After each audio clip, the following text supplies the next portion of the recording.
Praise the Lord. യെശയ്യാ പ്രവാചകൻ്റെ പുസ്തകം 27-ാം അധ്യായം അതിൻ്റെ 1 മുതൽ 13 വരെയുള്ളതായ വേദവാക്യങ്ങൾ.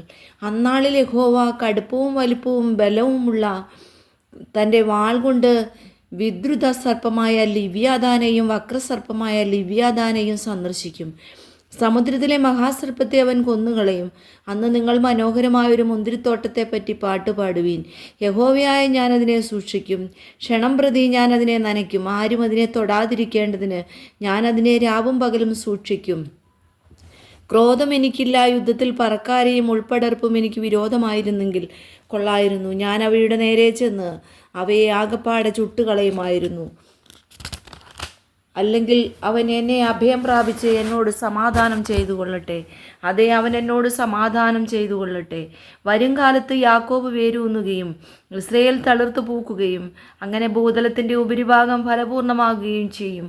അവനെ അടിച്ചവരെ അടിച്ചതുപോലെയോ അവനെ കൊന്നവരെ കൊന്നതുപോലെയോ അവൻ കൊല്ലപ്പെട്ടിരിക്കുന്നത്. അവരെ ഉപേക്ഷിച്ചതിനാൽ നീ മിതമായിട്ട് അവളോട് വാദിച്ചു.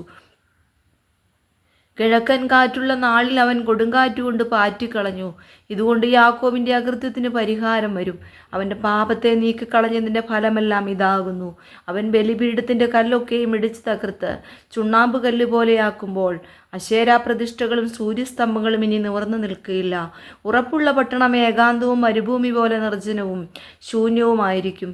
അവിടെ കാളക്കിടാവും ഏഞ്ഞുകിടന്ന് അവിടെയുള്ള തളിരുകളെ തിന്നുകളയും. അതിലെ കൊമ്പുകൾ കുണങ്ങുമ്പോൾ ഒടിഞ്ഞു വീഴും. സ്ത്രീകൾ വന്ന് അത് പെറുക്കി തീ കത്തിക്കും.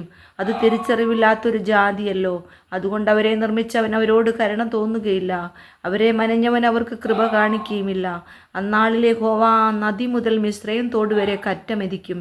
ഇസ്രായേൽ മക്കളെ, നിങ്ങളെ ഓരോന്നായി പെറുക്കിയെടുക്കും. അന്നാളിൽ മഹാകാഹളം ഊതും. അശൂർ ദേശത്ത് നഷ്ടമായവരും മിസ്രയീം ദേശത്ത് ഭ്രഷ്ടരായവരും വന്ന് യെരൂശലേമിലെ വിശുദ്ധ പർവ്വതത്തിലെ യഹോവയെ നമസ്കരിക്കും.